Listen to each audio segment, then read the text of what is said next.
আসসালামু আলাইকুম সবাইকে। কেমন আছো তোমরা? আমি ভালো আছি। আসসালামু আলাইকুম। তো আপনারা এখন আপনাদের সামনে যে সসগুলো দেখতে পাচ্ছেন এগুলো সবই আমাদের বাসায় তৈরি করা। আর সসটা কতটা পারফেক্ট সেটা আপনারা দেখতে দেখতেই বুঝে যাবেন। সসের কালার, তারপর সসের টেস্ট একদম দোকানের মতো, একদম 100-100। আমরা সাধারণত দোকান থেকে অনেক দাম দিয়ে সস কিনে খাই, বাট ওগুলাতে টমেটোই ব্যবহার করে কিনা সেটাই সন্দেহ। তো এত সন্দেহের মধ্যে না থেকে এখন যখন টমেটোর দামটা কম, সেই সুবিধাটা নিয়ে বাজার থেকে টমেটো কিনে তারপর অনেকগুলো সস একসাথে বানিয়ে রাখলে কেমন হয়। তো আমরা টমেটো কিনে অনেকগুলো সস বানিয়েছি আর আপনাদের জন্য একদম পারফেক্ট রেসিপিটা তৈরি করে এখন আপনাদের সাথে শেয়ার করব। এই রেসিপি ফলো করলে ইনশাল্লাহ আপনাদের সস একদম পারফেক্ট দোকানের মতো হবে, দোকানের থেকে এক অংশ কম হবে না, একদম 10 on 10 সস হবে। তো এরকমই একটা পারফেক্ট সস আপনারাও বাসায় তৈরি করতে সম্পূর্ণ রেসিপিটা দেখতে হবে। আর রেসিপিটা যদি একটুও ভালো লাগে প্লিজ লাইক, কমেন্ট, শেয়ার আর আমার চ্যানেলটাকে সাবস্ক্রাইব করবেন। চলো আমরা রেসিপিটা দেখে আসি। হ্যাঁ, তো চলুন আমাদের আজকের রেসিপিটা শুরু করা যাক। আমাদের তো এই সসটা এক বসাই এক বোতল প্রায় শেষ হয়ে গিয়েছে। তো প্রথমেই আমাদের লাগছে টমেটো। আমরা একদম ফ্রেশ একদম লাল টকটকা টমেটোগুলো নিয়েছি। আপনারা ট্রাই করবেন সবসময় টমেটো সস তৈরি করার ক্ষেত্রে একদম লাল লাল পাকা পাকা টমেটোগুলো নিতে। তো আমরা এখানে 2 কেজি টমেটো নিয়েছি। এবার আমরা এগুলোকে একদম ভালোভাবে ক্লিন করে নিব। আপনি ওয়াশ করে দিব? হ্যাঁ, আমরা এগুলোকে ওয়াশ করে নিব। তো টমেটোগুলোকে সুন্দর করে ধুয়ে এখন আমরা এগুলোকে কেটে নিচ্ছি। এই যে টমেটোগুলোকে আমরা নর্মালি এমনি 4 ভাগ করে কেটে নিচ্ছি আর কি। তো আমরা সবগুলো টমেটো একইভাবে একদম মুখটা ফেলে তারপর সুন্দর করে কেটে নিয়েছি। তো এখন আমরা এগুলো নিয়ে চুলায় চলে এসেছি। আপনি টমেটোগুলো অনেক সুন্দর রেড রেড লাগছে। হ্যাঁ, এগুলো একদম টকটকা একদম রেড লাগছে। তো এগুলোকে আমরা চুলায় তো বসিয়ে দিলাম। এবার আমরা গ্যাসটা অন করে এগুলোকে কোনো পানি ছাড়াই এগুলোকে আমরা এভাবেই সেদ্ধ হতে দিব। কারণ এখানে টমেটো থেকে প্রচুর পরিমাণ পানি বের হবে, সেই পানিতেই এটা সেদ্ধ হয়ে যাবে। আর আমরা এখানে এক্সট্রা কোনো পানি ব্যবহারই করব না। তো আমরা ঢাকনাটা উঠিয়ে নিয়েছি। এখন আমরা এতে দিয়ে দিব। আপনি এটা কি এলাচি? না, এটা এলাচি না। আমরা এখানে দিয়ে দিচ্ছি দারচিনি আর লং। এটাতে খুব সুন্দর একটা ফ্লেভার আসবে। তা আমরা এটাকে আবারও নেড়ে ঢাকনা দিয়ে দিব।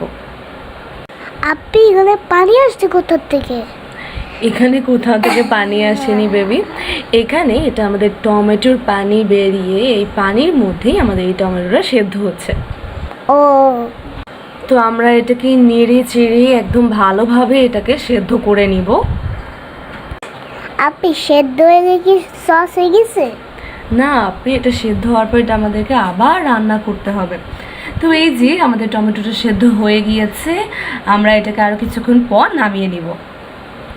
তো সেদ্ধ হওয়ার পর এটাকে আমরা চুলা থেকে নামিয়ে এটাকে ঠান্ডা করে এখন আমরা এটাকে অল্প অল্প করে একটা ব্লেন্ডারের জারের মধ্যে নিয়ে নিচ্ছি। এটাকে আমরা ব্লেন্ড করে নিব।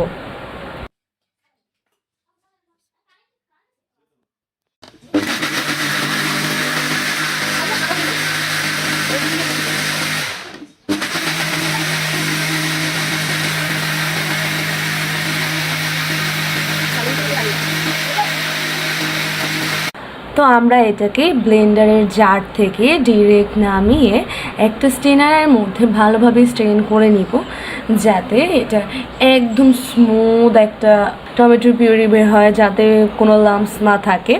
আমরা এটাকে আরও কয়েকবারও স্ট্রেন করব, আরও কয়েকবারও এটাকে চেলে নেব। তো আমরা আবারও একইভাবে আমাদের সেদ্ধ করা টমেটোটা নিয়ে ওটাকে ব্লেন্ড করে নিচ্ছি।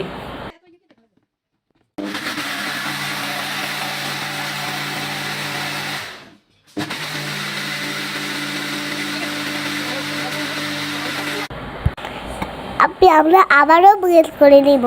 হ্যাঁ, আমরা সবগুলাই একইভাবে একদম ভালোভাবে ব্লেন্ড করে নেব। আমরা ব্লেন্ড করার পর এগুলো আবার একদম ভালোভাবে আমাদের স্ট্রেনও করে নিতে হবে। আচ্ছা করো।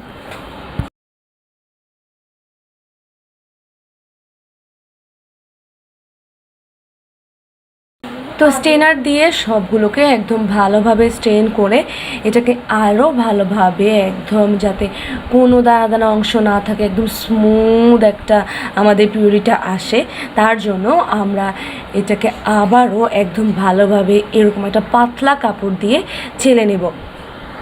আমরা এটা যত ভালোভাবে জেলে নিব আমাদের টমেটোর সসটা ততই সুন্দর হবে, কনসিস্টেন্সিটা ততই ভালো হবে।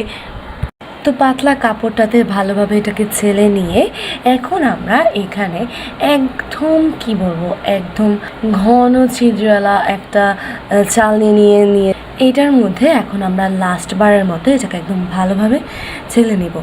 আপনারাও ট্রাই করবেন যে আপনাদের এই টমেটোর পেস্টটাকে একদম ভালোভাবে ছেলে নিতে, তাহলে আপনাদের টমেটোর যে সসটা সেটা খুবই সুন্দর হবে। সস একদমই ফাটা ফাটা হবে না, একদম স্মুথ একটা সস হবে। আর একেবারেই এরকম পাতলা চালের মধ্যে দিয়ে দিবেন না, কারণ ফার্স্টেই যদি আপনি এরকম ঘন একটা চালের মধ্যে দিয়ে দেন তাহলে কিন্তু এটা খুব সুন্দরভাবে যে লাম্পস বা যে দানাদার অংশগুলো আছে সেগুলো ঠিকভাবে যাবে না। তো এই যে এটাকে একদম ভালোভাবে ছেলে নিয়ে আমরা এটাকে চুলার মধ্যে দিয়ে দিয়েছি।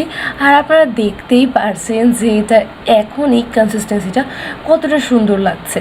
সসটাকে এরকম ভালোভাবে ছেলে নিলে আপনি দেখবেন যে প্রথমেই আপনার সসটা একদম কি বলবো, একদম স্মুথ কনসিস্টেন্সি দেখা যাবে। তো এখন আমরা এই টমেটোটাকে এভাবে জাল দিয়ে নিব, আমাদের সসটাকে এভাবে জাল দিয়ে নিব।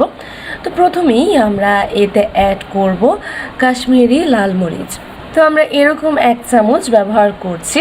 এটা দিলে কালারটাও খুব সুন্দর আসবে, এক্সট্রা কোনো ফুড কালারও আপনার দিতে হবে না, আমরা এক্সট্রা কোনো ফুড কালার ব্যবহার করিনি। আর যদি আপনাদের কাছে এই কালারটা না থাকে আপনারা একটু মরিচ ব্যবহার করতে পারেন অল্প করে, বা আপনারা চাইলে ফুড কালারটা ব্যবহার করতে পারেন। আর টমেটো যদি আপনি একদম লাল টকটকা দেখে কিনেন তাহলে আপনার আগের কালারটাই অনেক সুন্দর থাকবে, এটা ব্যবহার না করলেও কোনো সমস্যা নেই। আর আপনারা দেখতেই পেয়েছেন আমাদের আগে থেকেই কালারটা কিন্তু অনেক রেড ছিল। তো মরিচটাকে ভালোভাবে মিক্স করে একদম নেড়ে চেড়ে বেশ কিছুক্ষণ ধরে এখন আমরা এতে অ্যাড করব লবণ। এটা আমরা পরিমাণ মতো অ্যাড করব, আমরা এখানে 1 চামচ অ্যাড করছি। তো লবণটা দিয়ে এটাকে ভালোভাবে বেশ কিছুক্ষণ ধরে নেড়ে চেড়ে এখন আমরা এতে চিনিটা অ্যাড করছি। আমরা এখানে 1 কাপ চিনি অ্যাড করেছি। আপনারা যতটুকু নেবেন আপনাদের টমেটো সেই অনুযায়ী সবগুলো উপকরণ বাড়িয়ে কমিয়ে ব্যবহার করবেন। সবগুলো উপকরণ একদম ঠিকভাবে অ্যাড করলে আপনাদের সসটাও একদম পারফেক্ট হবে। তো আমরা এবার এই চিনিটাকে ভালোভাবে নেড়ে চেড়ে একদম ভালোভাবে মিক্স করে নিচ্ছি। মিক্স করতে করতে আমরা এতে সামান্য মরিচ গুঁড়া দিয়ে দিয়েছি, এতে সসটাতে খুব ভালো একটা টেস্ট আসবে। এবার আমরা এই সবগুলো উপকরণ একসাথে বেশ কিছুক্ষণ ধরে নেড়ে চেড়ে আমাদের এই টমেটো সসটাকে জাল দিয়ে নিব। আপনি এগুলো তো এখনই সসের মতো দেখা যাচ্ছে, তাড়াতাড়ি নামিয়ে ফেলো। না আপনি, এখনও আমাদের সস হয়নি, আমাদের আরও অনেক কিছু এর মধ্যে অ্যাড করতে হবে। তো ওগুলো ওখানে বলক আস্তে আস্তে আমরা এদিকে এখানে একটা বাটি নিয়ে নিয়েছি, এর মধ্যে আমরা নিয়ে নিব 2 টেবিল চামচ কর্নফ্লাওয়ার। এতে আমরা পানি অ্যাড করে মিক্স করব না, এতে আমরা ভিনেগার অ্যাড করব। আমরা এখানে মোট 1 কাপের মতো ভিনেগার অ্যাড করব। তো সেখান থেকেই আমরা এখানে একটু ভিনেগার দিয়ে এই কর্নফ্লাওয়ারটাকে ভালোভাবে মিক্স করে নিচ্ছি। আর এদিকে আমাদের সসটাকেও আমাদের অনবরত নাড়তে থাকতে হবে, এটাকে আমরা এই যে এদিকে নেড়ে চেড়ে নিচ্ছি। কর্নফ্লাওয়ার কি, এটা কেন দিবা? কর্নফ্লাওয়ার দিলেই আমাদের সসের কনসিস্টেন্সিটা খুব ভালো হবে, এটার ঘনত্বটা আরও সুন্দর হয়ে যাবে, এই জন্য দেব।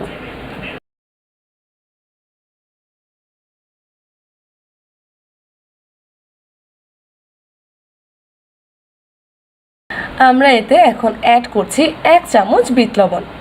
এটাকেও এবার আমরা ভালোভাবে একদম নেড়েচেড়ে মিক্স করে নেব।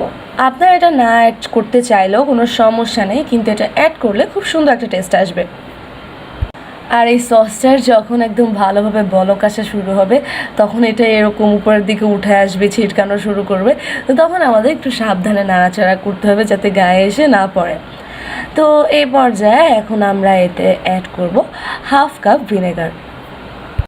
তো এবার আমাদের এই সসের মিক্সচারটা কিছুক্ষণ ধরে ভালোভাবে জাল দিয়ে নিতে হবে। যেহেতু আমরা এখানে চিনি ব্যবহার করেছি তাই আমাদের চিনির পানিটাও একটু শুকিয়ে আসতে হবে এই সসের মধ্যে। তো আমরা এটাকে কিছুক্ষণ এভাবেই নেড়ে চেড়ে জাল দিয়ে নিব। তো কিছুক্ষণ এটাকে নেড়ে চেড়ে জাল দিয়ে নেওয়ার পর এখন আমরা এতে আমাদের যে কর্নফ্লাওয়ারের মিক্সচারটা ছিল, যেটা আমরা ভিনেগার দিয়ে মিক্স করেছিলাম, সেটা দিয়ে দিব। সেটা আমাদের দিতে দিতেই লাড়তে হবে, না হলে কিন্তু এটা দলা পাকিয়ে যাবে। তো আমরা এটাকে ভালোভাবে একটু নেড়ে চেড়ে নিব। কর্নফ্লাওয়ারের মিক্সচারটা সাথে সাথেই আমাদের নেড়ে চেড়ে একদম ভালোভাবে আমাদের সসের সাথে মিক্স করে নিতে হবে। আপনারা কিন্তু সসের কনসিস্টেন্সিটা দেখতেই পারছেন যে এটা কতটা সুন্দর একটা কনসিস্টেন্সিতে চলে এসেছে। আর এটার যে স্মুথনেস, একদম কি বলবো, একদম দোকানের সসের মতো যেরকম স্মুথ হয়েছে, কোনো ফাটা ফাটা অংশ নেই, এগুলো দেখেই বোঝা যাচ্ছে যে আমাদের সসটা প্রায় হয়ে এসেছে। কিন্তু তারপরেও আমরা একটু চেক করার জন্য একটা বাটির মধ্যে একটু নিয়ে নিব। তো এই যে আপনারা দেখেই বুঝতে পারছেন যে আমাদের সসটা প্রায় হয়ে গিয়েছে। আর এটার কনসিস্টেন্সিটা কতটা স্মুথ, একদমই কোনো ফেটে যায়নি। তো আমরা এটাকে আরেকটু ঘন করব, কিন্তু আবার বেশি ঘন করব না, কারণ বেশি ঘন করলে এটা নামানোর পরেও এটা আরও ঘন হয়ে আসবে, আরও থকথকে হয়ে আসবে। তো আমরা এটাকে আরও একটু ঘন করে তারপর আমাদের সসটা নামিয়ে নিব। আর নামানোর আগেও আমাদের কিছু কাজ করতে হবে। তো আমরা এটাকে আরেকবার চেক করে তারপর নামাবো যে কনসিস্টেন্সিটা ঠিক আছে কিনা। আর আপনারা দেখতেই পেয়েছেন যে এটা খুব সুন্দর একটা কনসিস্টেন্সিতে চলে এসেছে। আর এদিকে আমাদের কিছু প্রিপারেশন করে নিতে হবে, তার জন্য আমরা এখানে একটা বাটি নিয়ে নিয়েছি। তো আমরা এখানে 1/2 চা চামচ সোডিয়াম বেনজোয়েট নিয়ে নিয়েছি, তারপর নিয়ে নিয়েছি 1 চা চামচ সাইট্রিক অ্যাসিড। এবার এগুলো দিয়ে আমাদের একটা মিক্সচার তৈরি করে আমাদের সসের মধ্যে আমাদের অ্যাড করতে হবে। তো আমরা এখানে এগুলো ভিনেগার দিয়ে তারপর এগুলোকে ভালোভাবে মিক্স করে নিয়েছি। অনেকে দেখায় যে তারা পানি দিয়ে মিক্স করছে, কিন্তু পানি দিয়ে মিক্স করলে আপনার সসের মধ্যে আপনি বেশি পানি ব্যবহার করলে সসটা কিন্তু বেশি দিন ভালো থাকবে না। তো সসের যে কোনো জিনিস আপনারা পানি না ব্যবহার করলেই ভালো। তো আমরা সম্পূর্ণ সসটা একদম পানি ছাড়াই তৈরি করেছি।